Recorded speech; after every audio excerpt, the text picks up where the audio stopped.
Du nutzt die innerste, stärkste Waffe der Welt nicht und zerstörst dabei dein Potenzial. Was ist, wenn ich dir sage, dass du alles falsch machst, wenn du dich über Probleme aufregst? Ich dachte auch immer, es sei normal, frustriert und wütend zu sein und seinen Zorn rauszulassen. Aber in Wirklichkeit ist dies ein ziemlich dummer Weg. Es gibt eine Methode, eine Art Mindset, das uns wirklich erlaubt, auf ein höheres Level zu kommen und selbst in stressigsten Situationen, selbst wenn alles scheiße läuft, das Beste daraus zu machen. Wirklich sogar dabei noch stärker zu werden, daraus noch Lehren zu ziehen. Hört genau zu, es ist kein einfaches Thema. Wenn ihr bisher noch nicht darüber nachgedacht habt oder in diese Richtung mit euren Gedanken gedacht habt, dann muss man sich auf irgendeine Art und Weise dafür öffnen. Denn es erfordert eine Art Umdenken, eine Art, die Dinge aus einer anderen Perspektive zu betrachten.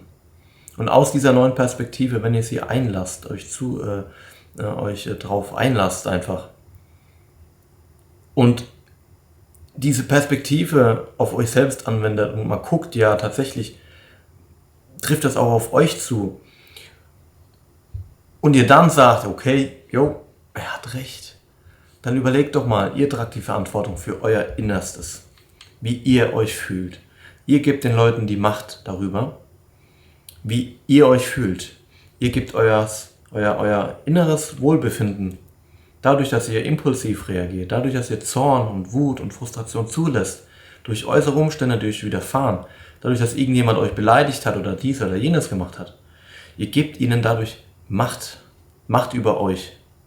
Ihr gebt ihnen Macht zu bestimmen, in welche Richtung ihr gehen wollt. Unterbewusst, bewusst, whatever. Aber es ist tatsächlich so. Ihr erlaubt ihnen zu bestimmen, was ihr wollt, was ihr denkt, wie ihr fühlt. Wenn ihr bei euch bleibt und die Verantwortung für das, was in euch ist, wenn ihr diese Verantwortung übernimmt und Verantwortung tragt und daran arbeitet und schaut, dass in Zukunft ihr nicht mehr aus dem Gleichgewicht geratet, nur weil irgendjemand euch beleidigt hat, euch falsche Vorwürfe gemacht hat, scheißegal was. Aber wenn ihr darauf achtet, wirklich darauf achtet, dass ihr innerlich in einer Balance seid, euer Ziel nicht aus den Augen verliert, ganz bei euch seid, bei euren Baustellen, dann beginnt die richtige Reise. Und dazu komme ich jetzt. Dankbarkeit. Wie beim Judo. Benutzt ihr die Hebelwirkung, das Wissen über gewisse Gesetze, dafür den Gegner, euren Gegenüber, derjenige, der euch angreift, mit möglichst wenig Aufwand außer Gefecht zu setzen. Im Zen ist es so, dass man versucht, bei allem, was einem widerfährt, eine Lehre für sich selbst zu ziehen. Und diejenigen, die euch diese Lehren aufzeigen, indem sie in euch etwas hervorrufen, euch aufwühlen, diesejenigen, denen dürft ihr danken. Und in dem Moment, wo ihr ihnen dankt und dieses Mindset für euch verwendet und besitzt, sorgt ihr selbst dafür, dass in euch minimalste Widerstände wirken. Je besser ihr daran seid, desto mehr bleibt in eurer eigenen Mitte. Ihr könnt voller Liebe, voller Ruhe, voller Gelassenheit, voller Humor, ihr könnt lachen, ihr könnt grinsen durch die Gegend laufen und es juckt euch nicht. Stellt euch mal vor, jemand beleidigt euch und er denkt jetzt, er provoziert euch, aber in Wirklichkeit bleibt in eurer Mitte und könnt ihm gekontert irgendeinen Spruch zurückwerfen, der ihn noch weiter zur Weißglut bringt. Es ist eine Art Tanz, den ihr lernen dürft. Wie reagiere ich am besten auf Dinge, die mich auf irgendeine Art und Weise triggern, sodass ich gelassen und ruhig bleibe, sodass ich nicht mit dem ganzen Dreck im Kopf nach Hause gehe und den Frust an meiner Familie auslasse oder an meiner Freundin oder an meinen Eltern, je nachdem wie alt wir sind, ja, dass ich nach Hause gehe und ich kann entspannen. Ich gehe nach Hause und ich kann darüber sogar lachen. Ich kann darüber lachen, dass irgendjemand gemeint hatte, mich provozieren zu wollen, zu können. Und ich habe zugesehen, wie seine eigene Kraft auf ihn zurückgewirkt hatte und er nur noch wütender wurde, weil er selbst irgendwelche Probleme hatte und diese an mir auslassen wollte. Und dadurch, dass man diesen Weg beschreitet, darin gut zu werden, erkennt man irgendwann, dass es ohne diese äußeren Umstände, die einem widerfahren, dass man gar nicht dazu kommt, zu diesem Wissen, zu diesen Fähigkeiten, wirklich so zu denken, so zu handeln und so zu fühlen. Wir brauchen also wirklich, wir brauchen diese Menschen in unser Leben. Wir brauchen das Schlechte, um das Gute zu bekommen. Durch das Schlechte werden unsere Schwächen aufgezeigt.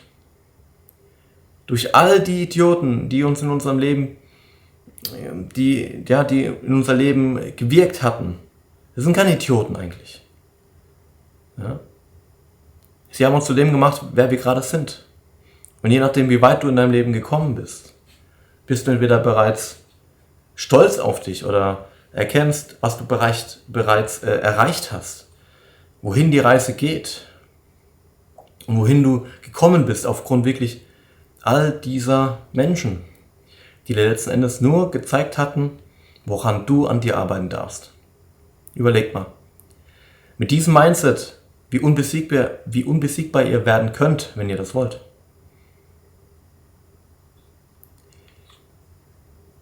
Ihr nehmt jeden Stein, den man euch in den Weg schmeißt und baut damit euer eigenes Haus, euer eigenes Schloss.